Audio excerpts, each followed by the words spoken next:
Hi hello welcome back. വീട്ടിൽ സിമ്പിളായിട്ട് ഉണ്ടാക്കിയെടുക്കാൻ പറ്റുന്നൊരു എഗ്ഗ് ബട്ടർ മസാല റെസിപ്പിയാണ് ഇന്ന് ഞാനിവിടെ ഷെയർ ചെയ്യുന്നത്. ഇത് ചപ്പാത്തി, പൂരി, പൊറോട്ടയുടെ കൂടെയൊക്കെ അടിപൊളിയായിരിക്കും. അപ്പോൾ എന്തായാലും വീഡിയോ സ്കിപ്പ് ചെയ്ത് കാണാം. ഇഷ്ടമായ ലൈക്ക് ചെയ്യുക, ഷെയർ ചെയ്യുക, പിന്നെ സബ്സ്ക്രൈബ് ചെയ്യാനും മറക്കല്ലേ. അപ്പോൾ നമുക്കൊരു റെസിപ്പി എങ്ങനെ തയ്യാറാക്കിയെടുക്കുക എന്നുള്ളത് നോക്കാം. ആദ്യം നമുക്ക് ഇതിലേക്കുള്ള എഗ്ഗ് ഒന്ന് ഫ്രൈ ചെയ്തെടുക്കണം. അതിനായിട്ട് ഇതാ ഞാനിവിടെ ഒരു പാനിലേക്ക് കുറച്ച് ബട്ടർ ഒഴിച്ച് കൊടുത്തിട്ടുണ്ട്. ബട്ടർ നല്ലോണം മെൽറ്റായി വന്നാൽ നമുക്കതിലേക്ക് കുറച്ച് മുളക് പൊടി, പിന്നെ മഞ്ഞൾപ്പൊടി, അതുപോലെ തന്നെ കുറച്ച് ഉപ്പ് എല്ലാം കൂടി ചേർത്തിട്ട് ഇതാ ഇതുപോലെ ഒന്ന് മിക്സ് ആക്കി എടുക്കുക. എന്നിട്ട് അതിലേക്ക് നമ്മൾ പുഴുങ്ങി വെച്ച ആ ഒരു കോഴിമുട്ട ഇതിലേക്ക് ചേർത്ത് കൊടുക്കണേ.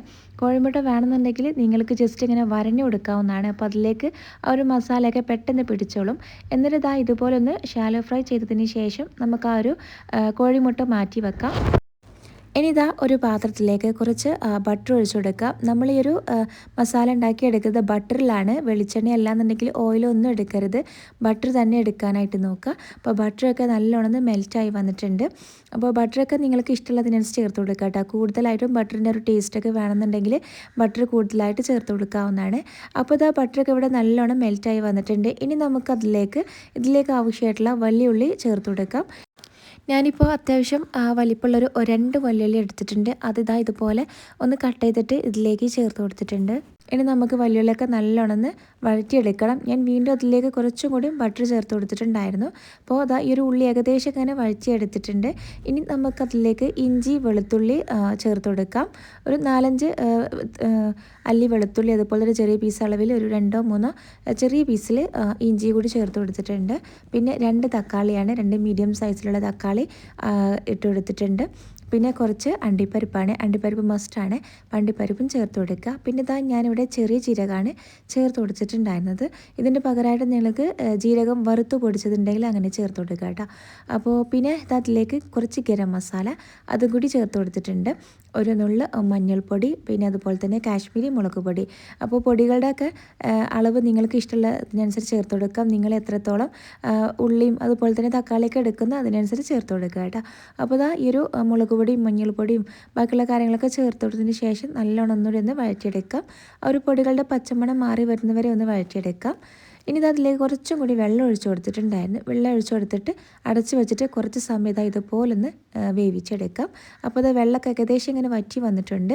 മാത്രമല്ല ആ ഉള്ളിയും പിന്നെ ആ ഒരു തക്കാളിയൊക്കെ നല്ലോണം ഇതുപോലൊന്ന് വെന്ത് വന്നിട്ടുണ്ടായിരുന്നു. ഇനി നമുക്കിത് നല്ലോണം ചൂടാറിയതിന് ശേഷം മിക്സിയുടെ ജാറിലേക്ക് ഇട്ട് കൊടുത്തിട്ട് ഇതുപോലെ പേസ്റ്റ് പോലെ ഒന്ന് അരച്ചെടുക്കണേ. അരച്ചെടുത്ത് കഴിഞ്ഞാൽ ഇതുപോലെ ആ ഒരു പാത്രത്തിലേക്ക് തന്നെ ഒഴിച്ചു കൊടുക്കുക. ആ ഒരു കടായിലേക്ക് തന്നെ ഒഴിച്ചു കൊടുത്തിട്ടുണ്ട്.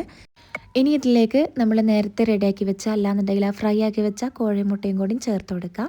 എന്നിട്ട് ഇതുപോലെ നല്ലോണം മിക്സാക്കി എടുത്തിട്ട് ഒന്നിങ്ങനെ തിളപ്പിച്ചെടുക്കുക. നല്ലോണം ഒന്നുകൂടി ഒന്ന് കുറുക്കിയെടുക്കണേ. ഇനി ഇതിലേക്ക് ആവശ്യത്തിനുള്ള ഉപ്പൊക്കെ ചേർത്ത് കൊടുക്കുക. ഉപ്പൊക്കെ നോക്കിയിട്ട് ചേർത്ത് കൊടുക്കണേ. അപ്പോൾ ഞാനിതവിടെ കുറച്ച് ഉപ്പൊക്കെ ചേർത്ത് കൊടുത്തിട്ടുണ്ട്. ഇനി ഒരു ടൈമിൽ നിങ്ങൾക്ക് വേണമെന്നുണ്ടെങ്കിൽ കുറച്ചും കൂടി ബട്ടർ ചേർത്ത് കൊടുക്കാവുന്നതാണ്. ഇനി ഇതിലേക്ക് നല്ലൊരു ഫ്ലേവറിന് വേണ്ടിയിട്ട് കുറച്ച് ഒറിഗാനോ കൂടി ഇതുപോലെ ഒന്ന് പൊടിച്ചിട്ട് ചേർത്ത് കൊടുത്തിട്ടുണ്ട്. ലാസ്റ്റായിട്ട് കുറച്ച് മല്ലിയില ചെറുതായിട്ട് കട്ട് ചെയ്തിട്ട് അതും കൂടി ഇട്ട് കൊടുക്കുകയാണ്. ഇനി നമുക്ക് ഇതിലേക്ക് ലാസ്റ്റായിട്ട് ഒഴിച്ചെടുക്കാനുള്ളത് പാലാണ്. കുറച്ച് പാലിട്ട ഒരു 3-2 ടേബിൾ സ്പൂൺ മാത്രം പാൽ ഒഴിച്ചു കൊടുത്താൽ മതി. ഇതിന് പകരമായിട്ട് നിങ്ങൾക്ക് വേണമെന്നുണ്ടെങ്കിൽ തേങ്ങാപ്പാലോ, നല്ല കട്ടിയുള്ള തേങ്ങാപ്പാലോ, അല്ലാന്നുണ്ടെങ്കിൽ ഫ്രഷ് ക്രീം ഉണ്ടെങ്കിൽ അത് ഒഴിച്ചു കൊടുക്കുക കേട്ടോ.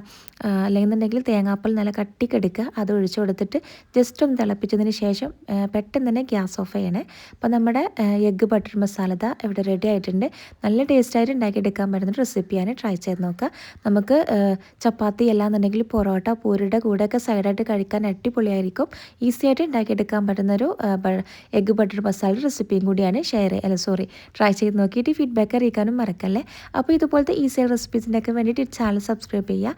സബ്സ്ക്രൈബ് ചെയ്യുമ്പോൾ ബെല്ലൈക്കൺ പ്രസ് ചെയ്ത് ഓൺലൈൻ ഓപ്ഷനും കൂടി കൊടുക്കാൻ മറക്കല്ലേ. അപ്പോൾ ഇൻഷാല്ലാ പുതിയൊരു വീഡിയോയിൽ കാണാം. താങ്ക്